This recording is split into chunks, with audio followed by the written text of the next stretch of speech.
On est toujours ensemble et c'est la matinale qui se poursuit. Après cet échange un peu vif avec Jeannot Lopepe, nous continuons toujours dans la même thématique, situation sécuritaire dans l'Est.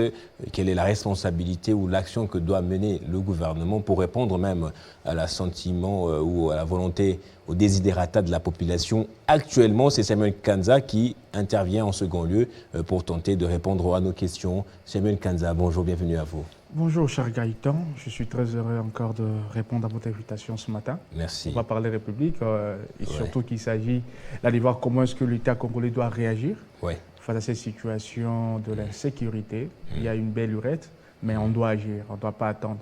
Certes, il y a le ministère de la Défense qui est en train de faire quelque chose, mais nous aussi, Congolais, citoyens, acteurs politiques, on peut aussi donner quelque chose. Vos acteurs politiques, c'est peut-être dans des discours, dans la mobilisation, mais c'est l'action qu'on attend plus de la part du gouvernement. Moins de discours maintenant et encore moins de faux fuyants. Alors, dans l'opinion aujourd'hui, on dit que le gouvernement est démissionnaire, il fuit ses responsabilités et c'est la population qui essaie de reprendre la main. On a assisté à des mobilisations. Aujourd'hui, ça commence à prendre de plus en plus de tournures un peu nouvelles. Est-ce vrai que le gouvernement est dans l'inaction? Je ne pense pas que le gouvernement est dans l'inaction, parce que si vous remarquez, le VPM, celui qui est chargé de la défense, venait même d'être à Goma, à Saké, là où il y a eu vraiment le problème, les bombardements et autres. Il est venu s'enquérir de la situation, mais aussi pour préparer la contre-offensive, parce que vous avez même vu, il y a eu une réunion qui s'est tenue là-bas à Goma. Mais vous voyez, dans cette situation, vous avez parlé de faux fuyants, et je ne pense pas que le gouvernement est dans le faux fuyant. Ben alors, quand je parle de faux fuyants, le chef de l'État était catégorique pendant la campagne électorale qu'à la moindre escarmouche, il va déclarer la guerre contre le Rwanda. Aujourd'hui, on cherche des moyens dilatoires en disant que pratiquement, ce n'est pas possible de pouvoir convoquer le Congrès. Ça dépend du type de communication. Et faire la guerre. Ça dépend du type de communication qui est utilisé actuellement. Vous avez vu ce que Patrice Mouya est en train de faire. C'est à féliciter. Il y a aussi des choses à faire. Je maintiens l'option du président de la République que nous, AREP, nous soutenons, parce que je fais partie d'une famille politique qui est dirigée par... il est l'initiateur, parce qu'il n'est pas président du parti, Maître Guilo Ndomboyo. Nous sommes de ces côtés-là où la République agira et est en train d'agir. Comment? Vous avez vu déjà aujourd'hui avec la loi portant programmation militaire, les avancées que notre armée va opter ou va aller dans ce sens-là, mais aussi ce qui est en train déjà de se faire. Parce qu'aujourd'hui, si vous allez en Ituri, si vous remarquez, il n'y a plus de l'insécurité comme il y en avait il y a là 4 ans ou 5 ans. Parce qu'avant l'état des sièges, si vous regardez l'Ituri, je parle de l'Ituri, je ne parle pas du Nord Kivu, à l'Ituri là-bas... Vous savez qu'on parle peu de l'Ituri. Mais on parle très peu de l'Ituri. Parce qu'il n'y a plus vraiment de l'insécurité comme telle. C'est pas le cas, sur place. Il y a une certaine cohabitation tacite entre les populations et les groupes armés. Je n'ai pas... Oui, il y a des îlots comme ça, des parties entières qui sont sous-gouvernés, je ne dirais pas d'un gouvernement, d'un sous-gouvernement des groupes armés. Je ne pense pas. Par contre, en Ituri, il y a des groupes purement... Il y a des conflits purement ethniques entre certaines tribus. Vous parlez de groupes d'autodéfense alors? Oui. Mais moi, je ne veux pas des vrais groupes armés qui ont même mis sur le sol et sur le sous-sol. Il y a les IDF et autres. Non seulement, il y a eu déjà les contre-offensives. Et ils convivent comme ça avec les populations. Aujourd'hui, il y a une situation un peu normale, la situation de l'accalmie. Au moins, on peut féliciter sur ce point. Vous pensez que c'est une accalmie parce que les médias en parlent peu? Mais non, pas parce qu'il y a des problèmes. Vous avez la politique de... Permettez le terme. Non, mais au Nord Kivu, il y a plus d'intérêt des étrangers. Pourquoi on en parle plus?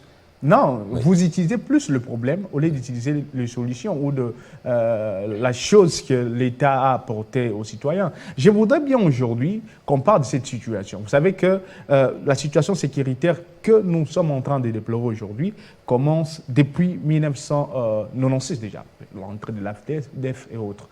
Les principaux problèmes ou les principaux socles de ce problème résident et au niveau de ressources minières que nous avons, mais aussi les discours de la haine, sans oublier l'option de l'ingérence. Aujourd'hui, la République démocratique du Congo doit se regarder face à ces enjeux. C'est ça que je voulais même marteler. Pourquoi je le dis? Sur le plan diplomatique, le Rwanda a utilisé une politique d'encerclement. Nous sommes encerclés. Si déjà on peut remarquer, il n'y a que trois États qui ont eu à condamner l'agression rwandaise de manière claire et précise, mais d'autres États ne le font pas. D'ailleurs, oui, nous pouvons parler même du Congo-Brazzaville ici, qui est avec nous, mais n'a jamais, en réalité, jamais condamné l'agression rwandaise. Par contre, il y a une coopération terrestre avec eux, même militaire, parce qu'il y aura des campements au niveau ici du Congo-Brazzaville.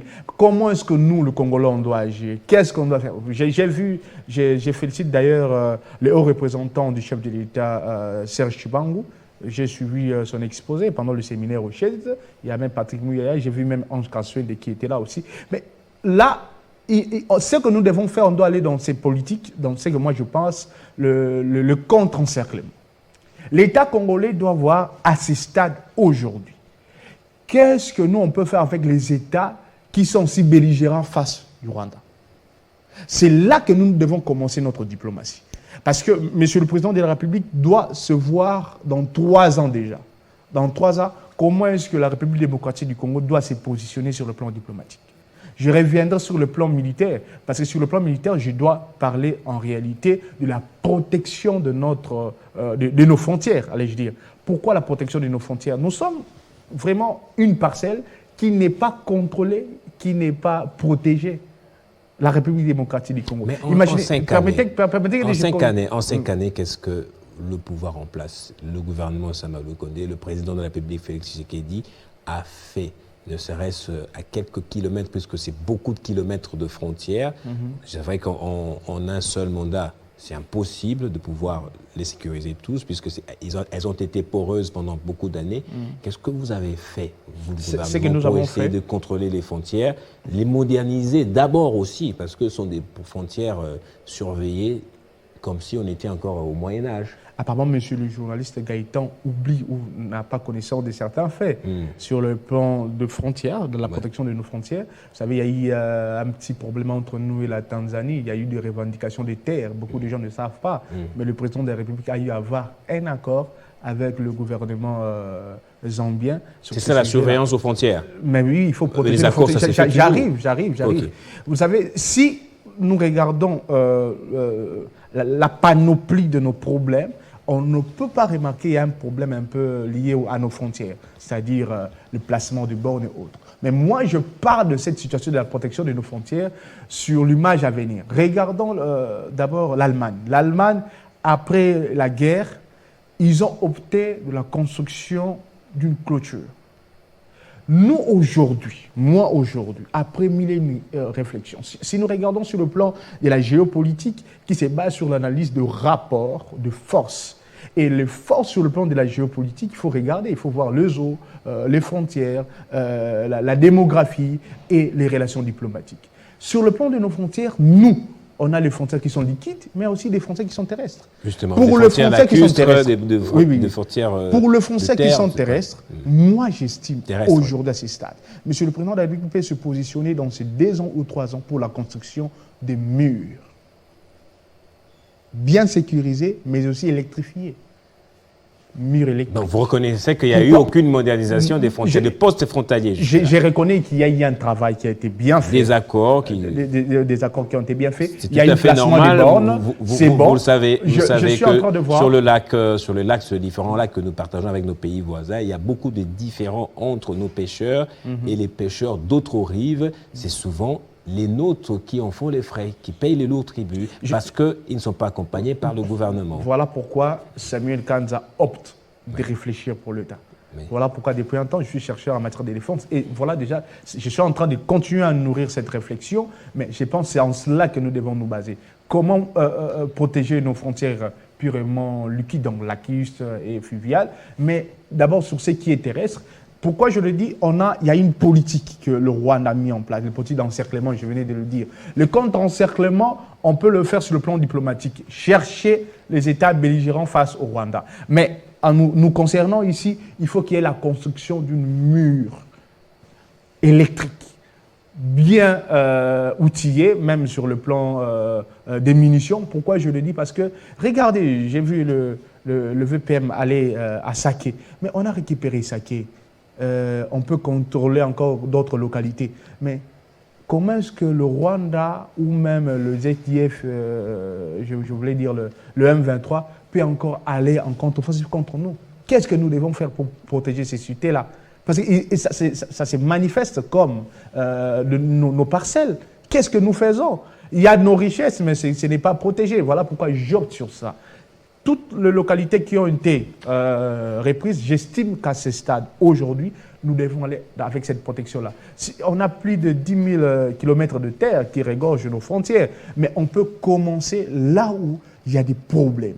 Et si nous le faisons, je ne pense pas, je pense que même le service des DGM doit être encore retouché, je pense, je n'ai rien contre les gens qui dirigent cette institution, mais il est opportun à ces jours. Parce qu'on ne peut pas regarder, on peut d'abord se regarder en face aujourd'hui. On ne sait pas contrôler les entrées et sorties. Voilà pourquoi toutes nos informations sont contrôlées. Mais on doit aller sur ce stade-là. Je propose cela au président de la République. Je parle sur le côté médiatique. Aujourd'hui, il faut parler de front médiatique pour contrer la stratégie rwandaise quant à leur armée numérique. Mais attendez, est-ce que nos médias, ceux qui sont forts aujourd'hui, vraiment suivis, je parle de vous, Télé 50, je vois la RTNC, je vois Top Congo et autres, est-ce que vous-même aussi, vous prenez le temps, attendez, je parle du front médiatique, est-ce que vous prenez aussi le temps de suivre ce qui se passe au Rwanda ou en Ouganda et nous le diffuser? Parce que je vous vois ici dans votre moment de détente, je suis trop Télé 50 même le matin, je vous suivais. À la maison, on va venir. Des fois, vous mettez les images de l'Europe pendant 30 minutes, juste filmer le route et autres. Mais pourquoi pas vous ne le faites pas au Rwanda? Parce que nous aussi, on doit connaître les choses qui sont en train de se passer là-bas pour que nous ayons une méthode d'agir ou élaborer une méthodologie d'agir. C'est ça aussi le petit problème. C'est vrai, c'est moi qui pose des questions, mais je peux me permettre quand même de vous faire une précision. Ça ne s'improvise pas, en tout cas, la guerre médiatique. Ça part d'un élément de langage qui vient d'en haut. C'est voulu comme ça. Et en interne aussi, ce n'est pas chacun qui prend l'initiative. Si, je pense que c'est ça le problème. Il y a un accompagnement qui s'est fait ça, à la fois en termes en termes de matériel, en termes de tout ce qu'il faut. Mais n'empêche que Télé 50 vous êtes en train de faire un fond fouillant. N'empêche que Télé 50 a toujours joué un rôle très républicain et c'est reconnu de tous. Jamais vous ne verrez notre travail être remis en cause par les téléspectateurs. Oui, nous sommes toujours aux côtés de nos forces armées. Nous éveillons les consciences, surtout au sujet de ce qui se passe dans l'Est du pays. Et nous accordons les plateaux, notre espace à tout le monde, à vous, à l'opposition. Voilà, c'est ça. Les débats républicains, nous serons un pays démocratique. On ne va pas jouer les jeux du Rwanda comme le Rwanda. Nous, on va rester un pays, un état de droit. Et c'est comme ça qu'on va gagner le Rwanda. Merci pour la défense de votre média. Mais ici, on parle de la défense de l'État congolais. Justement, on parle de la protection parce que vous avez de l'État congolais Alors, sur le plan d'image. Parce que vous êtes communicant, je suis communicant. Oui. Je sais comment orienter l'opinion. Je le fais nous, sur le plan de mon on ne fait pas de la propagande. Malheureusement, on ne va pas se verser dans la propagande en tant que média. Je ne suis pas de ce côté-là. Permettez que je puisse orienter, mieux orienter ce que je disais sur le plan du front médiatique. Oui. Nous sommes à un stade où, si vous regardez les médias internationaux, se positionnent plus au niveau de nos ennemis. Ils ne sont pas de notre côté.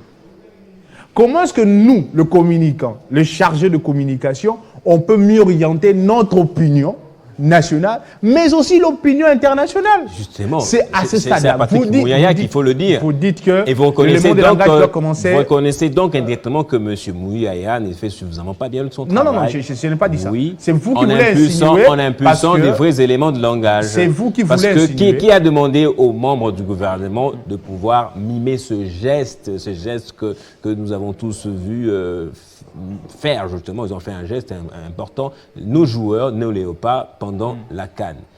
Oui, voyez-vous, ce n'est pas les médias qui ont demandé aux membres du gouvernement de le faire. Aujourd'hui, ils sont tournés en ridicule parce qu'on dit que ce n'est pas à eux de le faire, c'est à eux d'agir.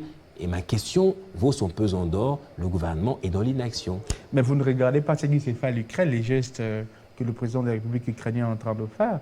Il est fait pour quel geste? signifier Il va combattre. L'adhésion. Il va combattre. Nous, on est en train de faire. Oui, Comme pour dire, il a le ministre Mouya, revenons il a sur le vrai débat. et l'attitude qu'il faut de celui d'un président qui est dans un pays en guerre. Si vous avez compris, même quand j'ai parlé de la situation sécuritaire et que je proposais une mur électrique pour protéger nos frontières, je n'ai pas attaqué le ministre de la Défense. Ouais. Je ne voudrais pas aussi que vous puissiez attaquer le ministre de la Communication parce qu'il s'agit de la communication. Mais plutôt, regardons-nous en face. Qu'est-ce que nous, Congolais, intellectuels, les gens capables vont faire pour notre État? C'est ça la vraie question. Voilà pourquoi moi je vous dis, partant de ces fronts médiatiques que moi je suis en train de viser, oui, vous avez totalement raison en disant qu'il faut que le mode d'agir proviennent d'en haut, donc en commençant par celui qui gère la communication. Mais tout peut commencer aussi en bas. Tout peut commencer en bas. Je ne vais pas aller sur le plan scientifique, comment est-ce que l'opinion peut commencer en bas pour remonter en haut. C'est la révolution. Permettez que je continue. C'est différent. Alors, on va poursuivre avec cet échange. Le gouvernement dans l'inaction, il y a Samalou Kondé qui veut toujours rester Premier ministre. Il ne veut même pas. Il veut même pas un tout petit peu être député national parce qu'il a été élu. Il veut cumuler les fonctions, les mandats. Heureusement qu'il y a eu cette sanction-là, ce verdict de la Cour constitutionnelle. On va voir où est-ce qu'il va aller. Pourtant, il n'a pas produit de résultats. Samalou Kondé que vous défendez, M. Guy Luando Mboyo, c'est son ministre. En tout cas, c'est le ministre le plus mou peut-être qu'on n'a jamais connu dans ce pays.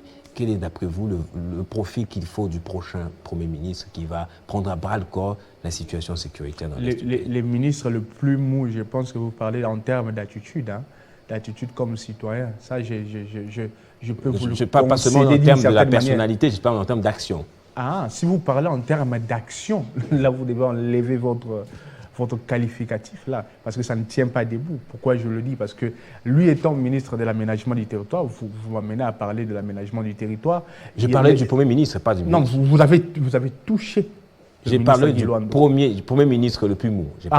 Si vous parlez même du Premier ministre le plus mou, oui. Il faut aussi l'enlever parce que le même Premier ministre le plus mou, il venait d'être dans une conférence Indaba au Sud-Af. Tout comme il a été à Ils ont eu à avoir un contrat de 450 millions.